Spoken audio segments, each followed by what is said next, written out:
আপনি বললেন সঠিক বুঝ, বিভিন্ন লোক বিভিন্নভাবে বুঝে, তাই কোনটির উপর কড়াকড়ি আরোপ করা, কোনটির উপর কড়াকড়ি আরোপ করা উচিত নয়। তাহলে আব্দুর রাজ্জাক সাহেব কেন এত কঠোর আলোচনা করেন? ভাই কোন হুজুর কোন আলোচনা করলো নাম ধরে আমাকে জিজ্ঞাসা করার দরকার নেই। একজন বড় আলেম বাংলাদেশে মৃত্যুবরণ করেছেন, ডক্টর আব্দুল্লাহ জাহাঙ্গীর রাহিমাহুল্লাহ, আল্লাহ তাকে জান্নাত নসিব করেন।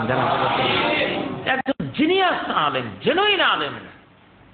এই আলেম, এই মানুষটি যখন এই জাতীয় মশলাগুলি বলতো, আপনারা অবশ্যই দেখে থাকবেন, কখনো কোনো হার্ড লাইনে যেতেন না।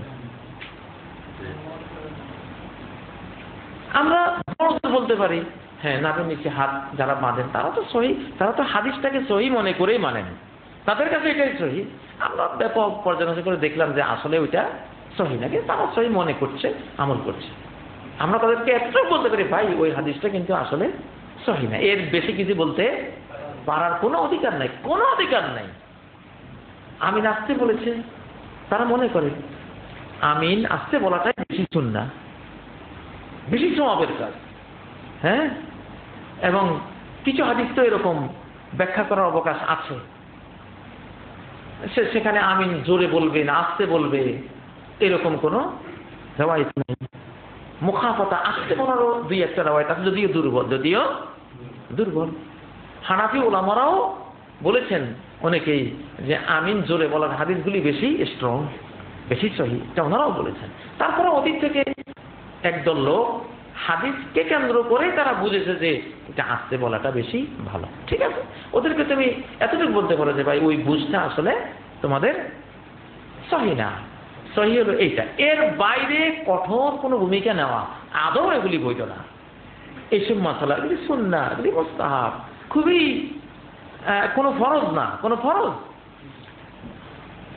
তারা দিয়ে 8 টাকা না 20 টাকা, এটা নিয়ে কোনো গালাগালি করা, 1 লাখ টাকা পুরস্কার ঘোষণা, প্রমাণ করতে পারলে এই দিবস, এগুলি ভুয়া কথা, বাতিল, মূর্খতা। এগুলি 8 টাকা যিনি পড়েছেন তিনিও সঠিক করেছেন, 20 টাকা পড়েছেন তিনিও সঠিক করেছেন। দুইটা বুঝ। 8 টাকা যারা পড়েন তাদের তো দলিল আছে স্পষ্ট, 11 রাকাত পড়েন, কিন্তু কেউ কি 13 রাকাত পড়ে? অথচ 13 রাকাতের হাদিসে সহিহ। ইবনে আব্বাসের বুখারীর রিওয়ায়াতটা তো 13 রাকাত। তো যারা খালি 11 8 মধ্যে থাকেন, তারা 13টা মানেন না কেন? হ্যাঁ, 13টা কেন মানবেন না? মাঝে মধ্যে 13 পড়েন, মাঝে মধ্যে 11 পড়েন। তাদের বুঝতে ঠিক আছে যে মহানবী সাল্লাল্লাহু আলাইহি ওয়াসাল্লাম 8 রাকাত পড়েছেন, 11 অথবা 13 রাকাত পড়েছেন, আমরা সেটাই দেব। ওকে ভাই, তোমার এই বুঝুর উপরে তো আর কোনো হাত ধরার কোনো সুযোগই নেই, স্পষ্ট হাদিস, তাই না? আয়েশার হাদিস, মা কানা ইয়াজিদু রাসূলুল্লাহ সাল্লাল্লাহু আলাইহি ওয়াসাল্লাম ফি রমাদান ওয়ালা ফি গায়রি আলা 11 রাকাত। নবী সাল্লাল্লাহু আলাইহি ওয়াসাল্লাম রমাদান, গায়রি রমাদান কখনো তিনি 11 রাকাতের বেশি পড়েন নাই। অতএব যারা 11 রাকাত পড়েন তারা তো একেবারে টাটকা সহিহ হাদিস, তত্ত্বাবধান সহিহ হাদিসের আমল করছে, এদের বিরুদ্ধে কোনো কথা বলার কোনো সুযোগ নেই, ঠিক না? আবার যারা 20 রাকাত পড়ে তারা কেন পড়েন? তারা বলে নবীজি তো বলেছেন, এটা বুখারী হাদিস, সালাতুল লাইলি মাসনা মাসনা, রাতের নামাজ 2 রাকাত 2 রাকাত করে পড়তে থাকো। কয় রাকাত পড়ো এটা কিন্তু কম নেই, পড়তেই থাকো, পড়তেই আসো, পড়তে ফজর পর্যন্ত পড়তে আসো।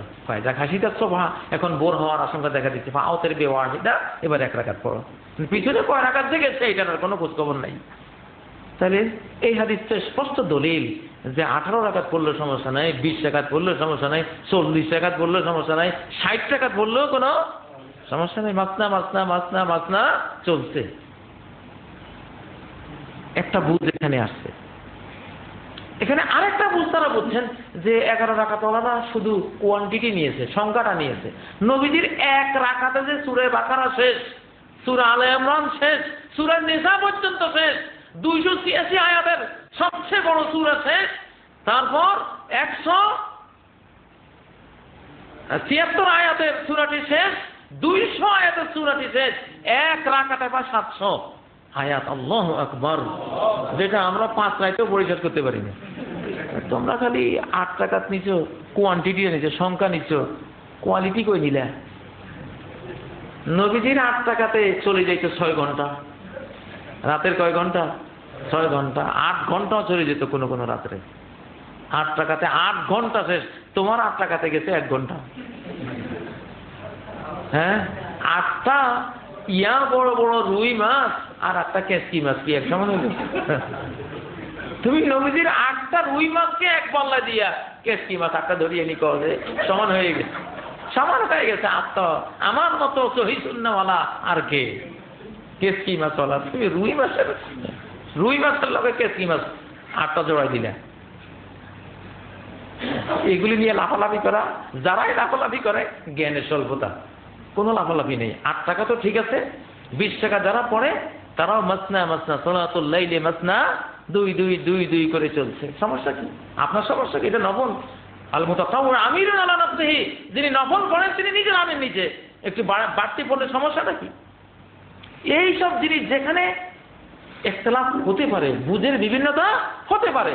20 টাকা তো সহি আকীদা, সহি সুন্নাহর আলেমদের সালাত। আপনি কি সুদাইসিকে বাতিল বলবেন? মক্কার ইমামকে সুরাইনকে কি আপনি বেদাতি আলেম বলবেন? আপনি কি আলী আল হুদাইবিকে বেদাতি আলেম বলবেন? বাইতুল্লাহতে আল্লাহর সবচেয়ে বড় হেদায়েতের প্রাণ কেন্দ্রে তারা 20 টাকা করে পড়তেছে, আপনি কি তাদেরকে বেদাতি আহলে বেদাত বলবেন? হ্যাঁ, কত বড় দুঃসাহস! এগুলি মূর্খতা। ওই বুঝটাও ঠিক আছে, 8 টাকাতে বুঝটাও কি ঠিক আছে। এগুলো নিয়ে কোনো গন্ডগোল করা যাবে না। আজকে দাফন করে দিলাম আমরা। এই 20 আর 8-এর গন্ডগোল শেষ। দেয়ার ইজ নো গন্ডগোল। হ্যাঁ, দুইটাই সহি আকীদা, সহি সুন্নাহর উলামাদের আমল, ঠিক নয় কি? বাইতুল্লাহর আমল, সুদাইসির আমল, সুরাইমের আমল, আলী আল হুদাইবের আমল, আল্লাহ ওয়ালা এইসব বড় বড় ইমামদের আমল আবহমান কাল থেকে চলে আসছে। আচ্ছা, এসব ইখতিলাফের ব্যাপারে এগুলি 2 ধরনের বুঝ। একটা হাদিসকে, একটা বিষয়কে বুঝতে গিয়া 2 ধরনের বুঝ। বাংলাদেশে এখন সহিওয়ালারা তো 19 দল হয়ে গেছে। সহিওয়ালারাই এখন 19 রকমের বুঝওয়ালা। এক দলে কয় কোরবানি 7 ভাগ, যা সফর অবস্থায় চলবে। দেশে থাকি আপনি ঘরে বাড়িতে বসে বসে 7 ভাগ কোরবানি দিবেন, হবে না। যে বেচারায় বলতেছে যে 7 ভাগ কোরবানি গরু আর উট ইত্যাদির মধ্যে দেশে থাকলে হবে না, উনি সহিপন্থী আনেন, সহিপন্থী আনেন, কিন্তু বুঝটা দামিস। বুঝতে কি দামিস বুঝ। কারণ সহিহ মুসলিমের স্পষ্ট হাদিস, আল বাকারাতু আন সাবাতিন ওয়াল বুদনাতু আন সাবাতিন, গরু 7 জন থেকে হবে, সহিহ হাদিস। কিন্তু উনি বুঝছেন যে এইটা মুসাফির অবস্থা। আচ্ছা ভাই, ঠিক আছে, তুমি ওইটা মুসাফির অবস্থায় করো, বাড়িতে করো না, তোমার লোক এটা নিয়ে কোনো বাড়াবাড়িতে নাই। এটা যত করলা তত বুঝ, যত করলা তত বুঝ হতেই পারে, 2টা বুঝ হতেই পারে। সাহাবীদের হয়েছে, তোমার হবে না, আমার হবে না, হতেই পারে, কিন্তু এটা নিয়ে কোনো গন্ডগোল করা যাবে না। এইটা ছাড়া কিন্তু উপায় নাই। সমাজে এখন এমন বিরোধ, আমরা জানি না যে এগুলি সহি আকীদা, সহি সুন্নাহর উলামাদেরই 2টা বুঝ। এটা আহলুস সুন্নাহ ওয়াল জামাতেরই 2টা বুঝ, যাদের আকীদার মধ্যে কোনো বাস্তব নাই। শাফির আকীদা যা, ইমাম আবু হানিফার আকীদাও তা, ইমাম আহমদের আকীদাও তা, ইমাম মালিকের আকীদাও তা, আহলে হাদিসের আকীদাও তা, কোনো বাস্তব নাই। কিন্তু কিছু শাখা প্রশাখা বিষয়ক মাসলা বুঝতে গিয়া সহি আকীদার উলামারাই 2টা বুঝ বুঝছেন। সাহাবীরা যেমন 2টা বুঝ বুঝছেন, দাউদের সুলাইমান আলাইহিস সালাম যেমন 2টা বুঝ বুঝছেন, কত ভুরি ভুরি উদাহরণ আছে। অতএব এগুলি কোনো সমস্যা নেই। জন্ম নিয়ন্ত্রণের যে কোনো